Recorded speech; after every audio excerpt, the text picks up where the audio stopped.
تاریخ انسانی نے ہزاروں جنگجو دیکھے، لاکھوں بہادر دیکھے اور بڑے بڑے فاتحین دیکھے جنہوں نے زمین کے نقشے بدل دیے۔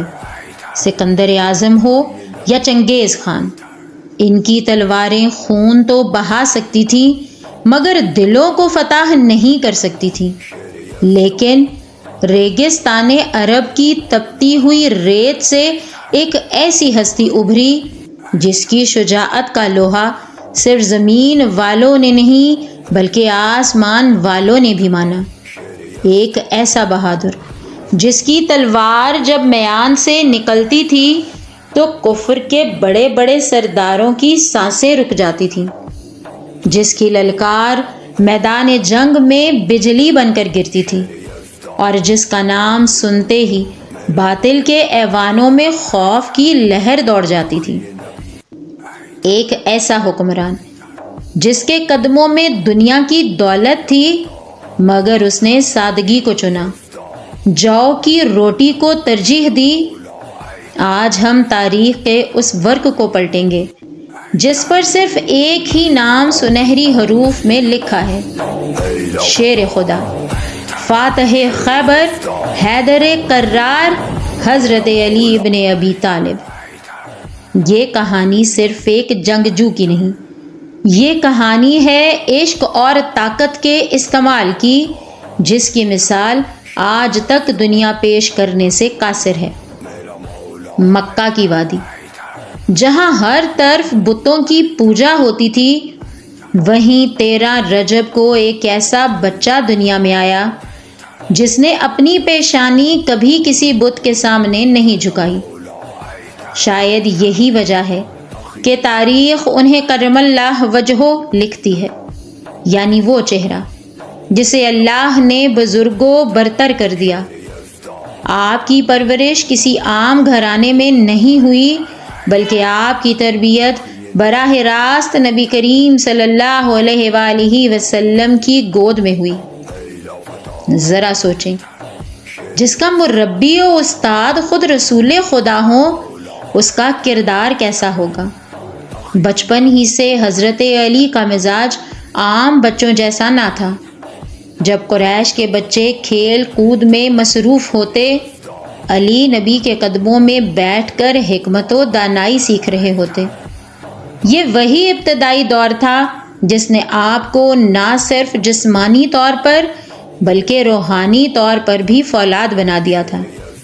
پھر وہ رات آئی جو کسی بھی عام انسان کا پتہ کرنے کے لیے کافی تھی، شب ہجرت۔ مکہ کے تمام قبائل کے خونخوار قاتل ننگی تلواریں لے کر نبی کے گھر کا محاصرہ کر چکے تھے۔ موت دروازے پر دستک دے رہی تھی۔ اللہ کے رسول نے ہجرت کا ارادہ فرمایا مگر بستر رسول خالی نہیں چھوڑا جا سکتا تھا۔ یہاں سوال تھا، وہ کون ہے جو اپنی جان کا سودا کرے گا؟ وہ کون ہے جو اس بستر پر سوئے گا جہاں ہر لمحہ تلواروں کی بارش ہونے والی ہے؟ ایسے میں صرف ایک ہی شیر آگے بڑھا، علی۔ تاریخ گواہ ہے کہ اس رات حضرت علی ایسی پرسکون نیند سوئے جیسے وہ دشمنوں کے نرغے میں نہیں بلکہ ماں کی آغوش میں ہوں۔ یہ وہ لمحہ تھا جب علی نے دنیا کو بتا دیا کہ بہادری جسم کی طاقت سے نہیں بلکہ ایمان کی پختگی سے جنم لیتی ہے۔ وقت گزرتا گیا اور اسلام کے خلاف سازشیں بڑھتی چلی گئیں۔ سن 5 ہجری، غزوہ خندق کا مقام۔ مدینہ کے گرد خندق کھودی ہوئی تھی اور کفار کا سب سے بڑا پہلوان عمرو بن عبد ود خندق پھلانگ کر مسلمانوں کو للکار رہا تھا۔ یہ وہ پہلوان تھا جسے 1000 سواروں کے برابر سمجھا جاتا تھا۔ اس کی آواز گرج رہی تھی، ہے کوئی جو مجھ سے لڑے؟ ہے کوئی جو جنت میں جانا چاہتا ہو؟ صحابہ میں خاموشی چھا گئی۔ 3 بار نبی نے آواز دی اور تینوں بار صرف ایک ہی نوجوان کھڑا ہوا، علی۔ جب علی میدان میں گئے تو دھول اڑی، تلواروں کی چنگار سنائی دی۔ چند ہی لمحے گزرے تھے کہ فضا میں ایک نعرہ بلند ہوا، اللہ اکبر، اور پھر عمرو بن عبدود کا سر زمین پر تھا اور علی کی تلوار فضا میں بلند۔ یہ صرف ایک مقابلہ نہیں تھا، یہ ایمان اور کفر کا ٹکراؤ تھا۔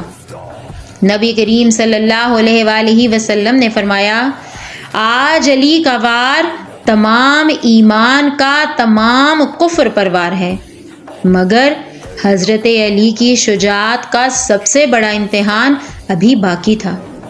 وقت آگے بڑھا اور تاریخ ایک نئے مارکے کی طرف مڑ گئی۔ سن 7 ہجری، مقام خیبر۔ یہ یہودیوں کا وہ قلعہ تھا جو لوہے اور پتھر کا پہاڑ معلوم ہوتا تھا۔ مسلسل کئی دن تک لشکر اسلام قلعہ فتح کرنے کی کوشش کرتا رہا، مگر ناکامی ہوئی۔ فوجیں تھک چکی تھیں، امیدیں دم توڑ رہی تھیں۔ پھر وہ تاریخی اعلان ہوا جس نے جنگ کا پانسا پلٹ دیا۔ رسول خدا نے فرمایا، کل میں یہ جھنڈا اس شخص کو دوں گا جو اللہ اور اس کے رسول سے محبت کرتا ہے اور اللہ اور رسول اس سے محبت کرتے ہیں۔ اگلی صبح علم حضرت علی کے ہاتھ میں تھا۔ آپ کی آنکھوں میں آشوب یعنی تکلیف تھی۔ نبی نے اپنا لعاب دہن لگایا اور پھر علی طوفان بن کر خیبر پر ٹوٹ پڑے۔ مرہب جیسا دیو ہیکل جنگجو ایک ہی بار میں کاٹ دیا گیا۔ اور پھر تاریخ نے وہ منظر دیکھا جو عقل تسلیم کرنے سے انکاری ہے۔ جنگ کی شدت میں آپ کی ڈھال گر گئی تو آپ نے قلعہ خیبر کا وہ بھاری آہنی دروازہ جسے 40 آدمی مل کر ہلاتے تھے اپنے ننگے ہاتھوں سے اکھاڑ دیا اور اسے ڈھال بنا کر جنگ لڑتے رہے۔ یہ جسمانی طاقت نہیں تھی، یہ وہ روحانی قوت تھی جسے ید اللہ کہا جاتا ہے۔ مگر ٹھہریے، اگر آپ سمجھتے ہیں کہ علی صرف بازو کی طاقت کا نام ہے تو آپ نے علی کو ادھورا پہچانا ہے۔ علی تلوار بھی ہیں اور قلم بھی، علی جلال بھی ہیں اور جمال بھی۔ نبی کریم صلی اللہ علیہ وآلہ وسلم نے فرمایا، میں علم کا شہر ہوں اور علی اس کا دروازہ ہے۔ یہ وہ دماغ تھا جس نے منبر پر بیٹھے بیٹھے ریاضی کے ایسے مسائل حل کیے جو آج سپر کمپیوٹرز بھی سوچنے پر مجبور ہیں۔ یہ وہ حکمت تھی جس نے نہج البلاغہ کی شکل میں دنیا کو عدل سیاست اور زندگی گزارنے کا آئین دیا۔